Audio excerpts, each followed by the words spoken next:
everybody, local Lego Man here, and welcome back to yet another early Lego Mario review. And the set that we're looking at today is the cheapest, but honestly one of the most interesting of the wave. The set I'm discussing, of course, is set 71433, containing 173 pieces and retailing for $15, the Goombas Playground. Now, this is a very interesting set. Obviously, the Lego Mario theme has a very interesting history when it comes to cheap and affordable sets, with us starting off with the power-up packs, and then moving to smaller vehicles, and then ones with characters. So, this set is really interesting, and another within a long line of interesting, cheap, and affordable sets. So, without further ado, let's check it out. Now, this set is surprisingly a lot cooler than I thought, but before we take a look at the build, we first need to take a look at the characters. Starting off with the Goomba. And get ready for me to say Goomba a bunch of times, since the only characters within this set are Goombas, but the one that we're looking at right now is the generic Goomba. And this version of the character has appeared in 6 sets prior, those being the Mario Starter Course of Wave 1, the Master Your Adventure Maker set of Wave 2, the Big Bad Island set of Wave 5, the Peach's Castle set of Wave 5, the Penguin Family Snow Adventure set of Wave 8, and finally the new Mario Starter Course within the upcoming August wave. And there's a reason that this Goomba has been included in so many sets, since it is the basic expression that we see for the Goombas in pretty much every Mario game, and it was definitely a required inclusion for a set based on Goombas. And lastly, when Lego Mario jumps on the Goomba,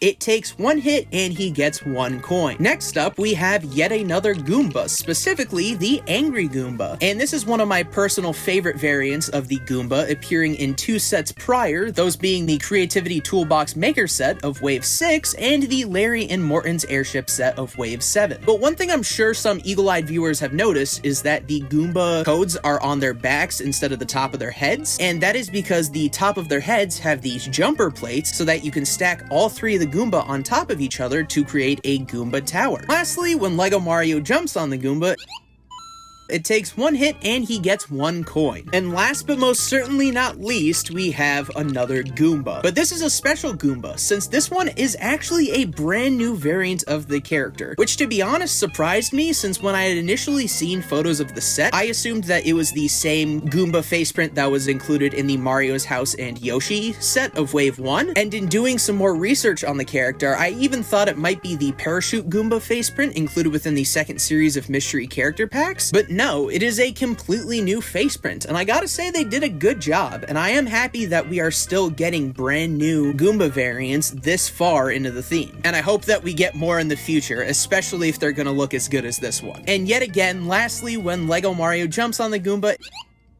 it takes 1 hit and he gets 1 coin. Alrighty, now that we've taken a look at all of the characters within this set, it's time to take a look at the build. And I gotta say, for $15, this set is ridiculously good value-wise, while also containing a lot of really fun mechanics. The first of which has to do with the tree build, which not only has this little side stand for you to place one of the Goombas popping from behind the tree, but also this little lever mechanic, and the idea behind this is that you slot a Goomba into the top of the tree, and then by pushing this lever, it launches a Goomba out at Mario, which is a simplistic mechanic, but honestly pretty fun and satisfying to do. And the other main mechanic of this set has to do with the seesaw, and the idea behind this one is that you place a Goomba on either side of the seesaw, and then place Mario in the middle. And the goal is to rock it back and forth without having Mario fall over, but the nice thing is that the code actually plays the Bomb Bomb Battlefield theme,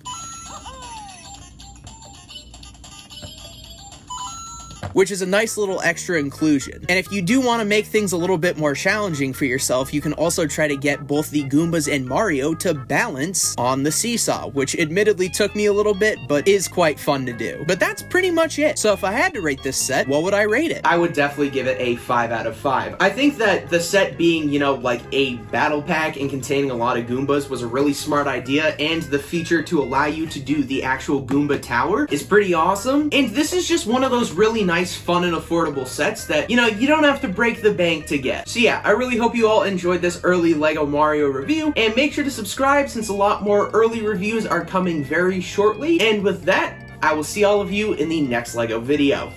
Bye!